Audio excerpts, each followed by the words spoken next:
తులారాశి ఆదాయం 8, వ్యయం 5, రాజ్యపూజ్యం 2, అవమానం 2. మరి గౌరవనీయులైనటువంటి ముఖ్యమంత్రి వర్యుల వారిది ఏమిటి, వారి యొక్క నక్షత్రం ఏమిటి, వారి యొక్క రాశి ఏమిటి అనేటువంటిది, ఎందుకంటే రాజుది చూస్తేనే రాజ్యం బాగుంటుంది. కాబట్టి ఈ సంవత్సరం కనుక నేను ఇక్కడ వారిది చూడగా వారిది అద్భుతంగా తులారాశి అయింది. చిత్తా నక్షత్రంలో వారు జన్మించినారు. ఈ సంవత్సరం ఏమిటి అంటే విశేషం ఏమిటి, వారికి అద్భుతమైన పంచమాధిపతి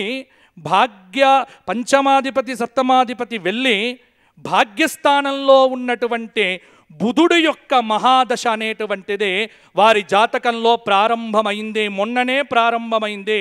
కాబట్టి వారికి అద్భుతమైనటువంటి అవకాశములతో పాటు పేరు ప్రఖ్యాతులు, కానీ విపరీతమైన నరఘోష వారిని కొంత కదిలించి వేస్తూ ఉంటుంది. కాబట్టి నరఘోష నుంచి వారు దూరం కావటానికి నిరంతరం లక్ష్మీ నరసింహ సేవ, లక్ష్మీ నరసింహ ఆరాధన, కాలభైరవ అష్టక స్తోత్ర పారాయణాదులు తులారాశి వారు చెయ్యాలి. మన అధినాయకుడు మన కేసీఆర్ గారి ఆశ్లేష నక్షత్రం కర్కాటక రాశిలో వారు జన్మించారు. మేషలగ్నం, బృహస్పతి ద్వితీయ స్థానంలో, శనైశ్వరుడు ఉచ్చస్థానంలో ఉన్నాడు. రవి ఏకాదశంలో ఆ శుక్రునితో బుధాదిత్య యోగంతో ఉండడం చాలా శ్రేష్టమైనటువంటి అంశం.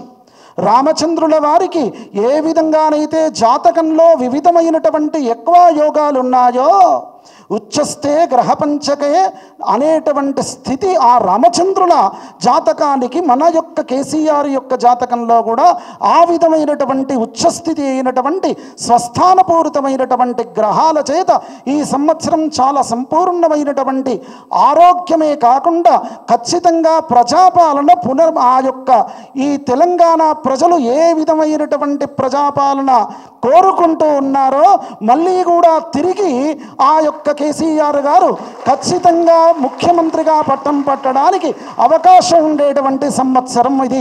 నేను చెప్తున్నటువంటి అంశం కాదు. మరి ఈ రాశి వారికి నవమస్థానంలో శనీశ్వరుడు, అష్టమంలో రాహు ఉన్నాడు కదా. అంటే రాహు అష్టమంలో ఉన్నప్పటికీ ఆ అమ్మవారి యొక్క అనుగ్రహం, ఆ నృసింహస్వామి యొక్క అనుగ్రహం, అష్టమ రాహువు ఎవరి యొక్క ఆరాధన చేత వారికి అష్టమరాహు దోషం పోతుందో ఆ స్వామి యొక్క అనుగ్రహం సంపూర్ణంగా ఉన్నటువంటి వారు సత్యం విధాతం